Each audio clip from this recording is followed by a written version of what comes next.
Hello, I'm going to answer the age-old question is, can your Uncle John, who has this piece of crap camera that he bought over 10 years ago and thinks that he never needs to buy a new camera, can he take good photos on it? Probably not. My goal today is to get from here at Waverley up to Edinburgh Castle using this relic. This is the Canon PowerShot SX240HE. Fantastic. I bought this camera because it had slow-mo. I paid $134.99 for it. I can't shoot in RAW. Oh, better put my strap on in case someone tries to steal it.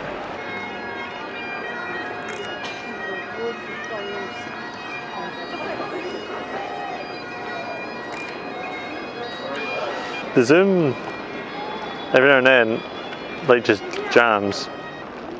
See what I mean?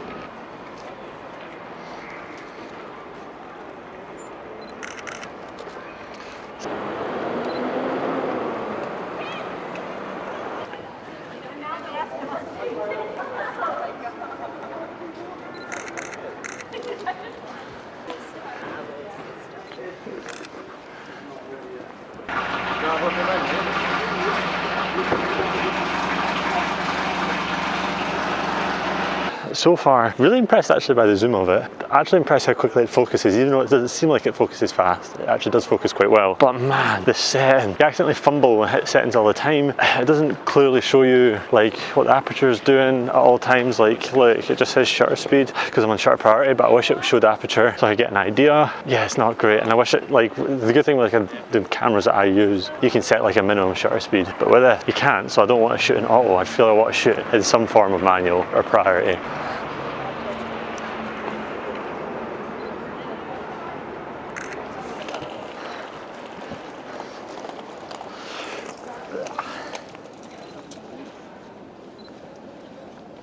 Did not enjoy this experience, but I'm curious to see how the photos turned out.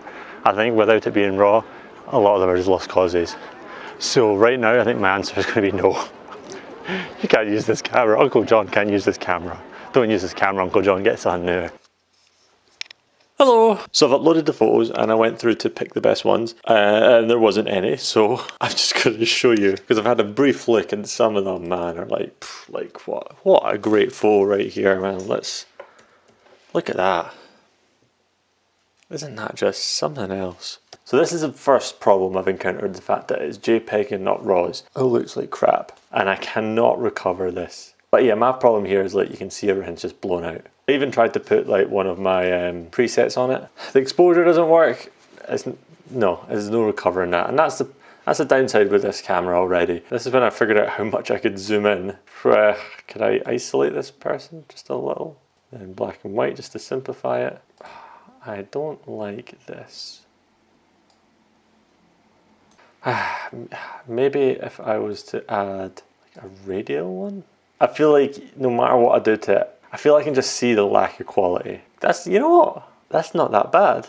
I'm not gonna lie, although I'm not in love with it, and it might just be the comparison of the other photos, I don't hate it. It's not a bad shot. 5 stars. Oh yeah, this is when I figured out how much I could zoom in on the pigeons, waiting for them to have a good composition. Kind of like that. Is there anything I can do with that though? I kind of like the green, it gives me like a kind of New York vibe in that. It's the vibe you get with these kind of pigeons. It's not really a great shot. There was kind of like some, like the leading lines into the pigeons, the 3 of them there, the one here just to kind of fill this empty space. There's no saving it. The zoom was good, but just like, what is it? I would really like this shot if it was, this guy stood out more. Or was like standing in this little pocket of light. Did I get him in that pocket of light at all actually? No, I got him just before it and then just after it. This one, probably just a black and white to be honest with you. I'm not even going to waste my time with it. You're nothing in that. Tried something there, nothing in there. I think with this shot you want a good strong light on it or something. This just looks very flat and I don't think the amount of like contrast to like pump into it is going to make it pop. I need something else with it. And I don't get it. I kind of like this one. And here's why. Normally I shoot, the widest I can go is a 35. That's the widest I got. This is definitely wider than 35. I know this says 4.5, whatever that means. This looks like 24. Let's do a wee linear one here.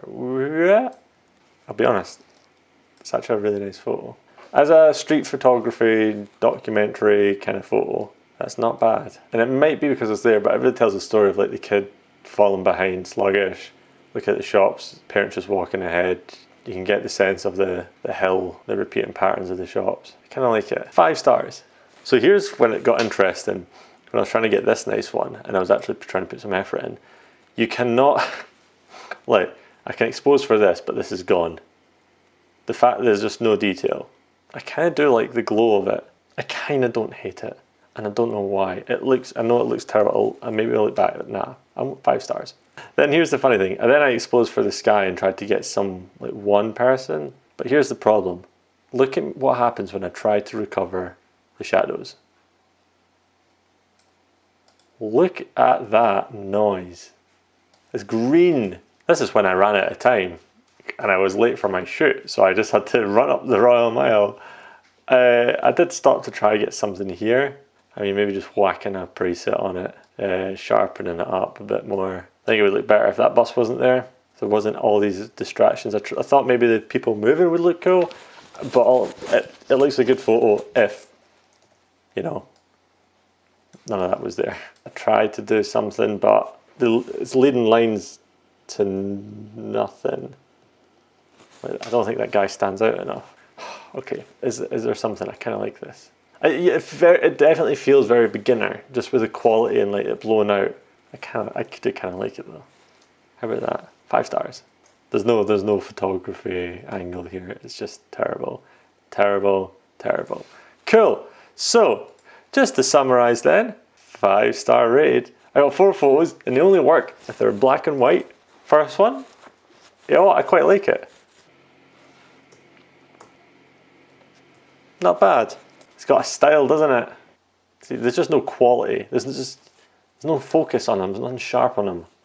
From a distance, sure, the photo kind of worked. To summarize then, can your uncle use the old crappy camera he got 10 years ago? Can he still use it? Yes. Really wouldn't recommend it though.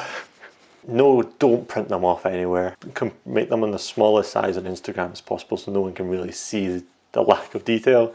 Make them all black and white and you're in the money. I'm so conflicted about it. I hated using it. Or definitely don't know. Right, first of all, definitely do not buy it. That's what I'm saying. Do not buy these. Proof that the camera doesn't make the photo the photographer does. Like, I took some great photos here, a very limited time, with a piece of crap 10-year-old camera that struggled to zoom properly, that doesn't expose properly. The best camera you have is the one you've got there. That's my closing argument. Thanks for watching. On to the next 98 videos.